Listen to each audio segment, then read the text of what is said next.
Everyone, हमारा question है जो कि बीए सेमेस्टर 4 ये AC3 हिंदी का है। पहला क्वेश्चन, संज्ञा किसे कहते हैं? संज्ञा के प्रकारों का उदाहरण सहित वर्णन कीजिए। क्या बोला है? उदाहरण सहित वर्णन करने के लिए कहा गया है।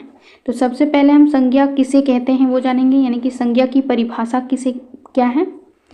तो संज्ञा की परिभाषा है किसी व्यक्ति, वस्तु, स्थान, प्राणी, गुण, भाव या अवस्था के नाम को, इसको नाम को संज्ञा कहते हैं। सरल शब्दों में नाम को ही संज्ञा कहा जाता है। सरल शब्दों में क्या कहा जाता है? नाम को ही संज्ञा कहा जाता है। संसार में जिसकी भी पहचान उसके नाम से होती है वह व्याकरण की दृष्टि से क्या कहलाता है? संज्ञा कहलाता है। उदाहरण, व्यक्ति, वस्तु, स्थान, भाव के नाम को संज्ञा कहते हैं। तो व्यक्ति में आ जाता है राम, सीता, महात्मा गांधी, ये सारे व्यक्ति क्या हैं? संज्ञा हैं। वस्तु में आता है मेज, कलम, मोबाइल, ये सब संज्ञा हैं।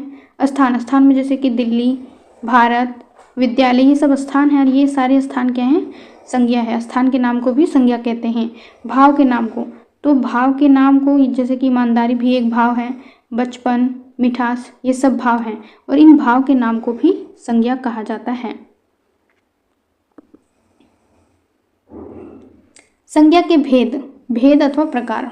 संज्ञा के प्रकार, तो मुख्य रूप से संज्ञा के 5 भेद माने जाते हैं। कितने भेद?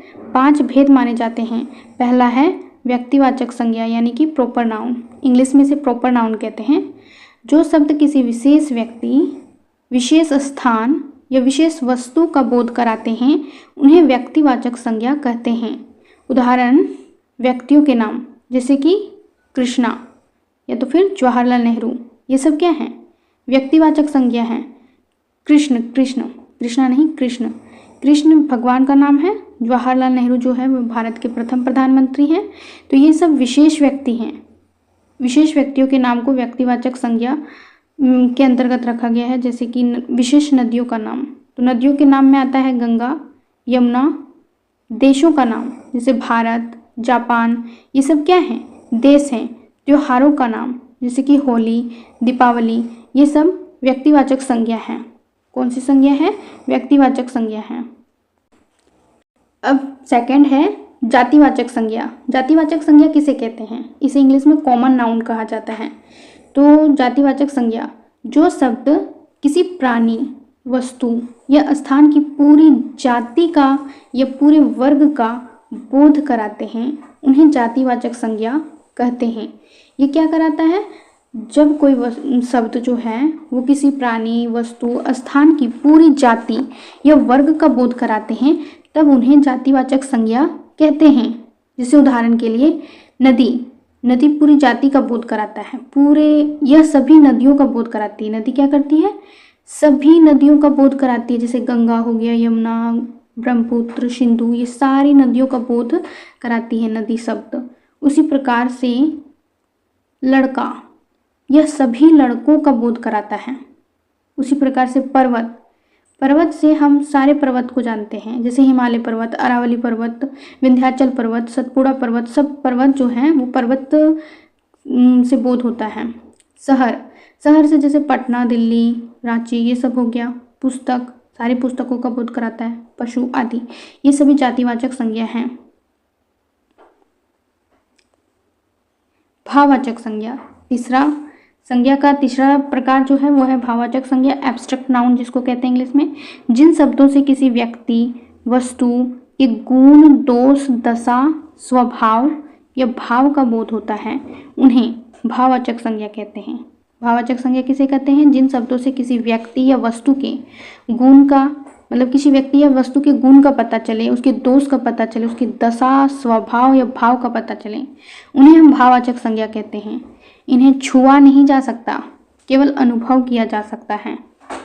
उदाहरण के लिए जैसे गुण और दोष में क्या आता है? गुण दोष में वीरता, सच्चाई, क्रोध।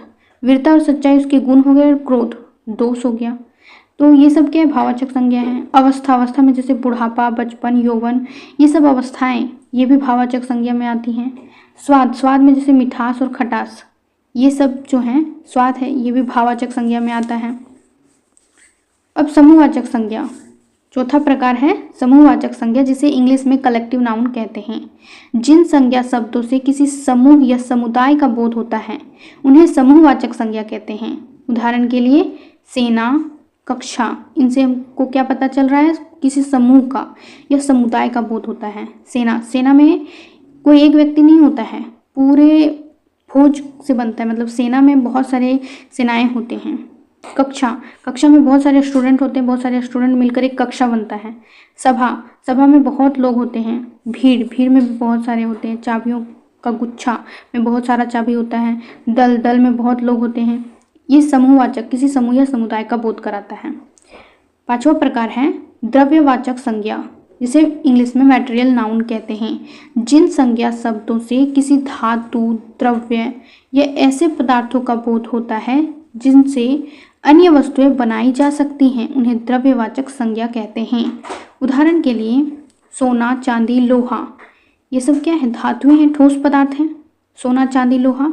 खाद्य पदार्थ अथवा तरल पदार्थ जैसे कि दूध, घी, पानी, तेल, चीनी, ये सब खाद्य पदार्थ अथवा तरल पदार्थ। दूध, घी, पानी, तेल, ये सब तरल पदार्थ हैं और चीनी एक खाद्य पदार्थ है। तो इन सब चीज़ों से किसी अन्य चीज़ को बनाया जा सकता है, इसलिए ये सब क्या है, द्रव्यवाचक संज्ञा हैं। बस इतना खत्म हो गया इस क्वेश्चन का आंसर।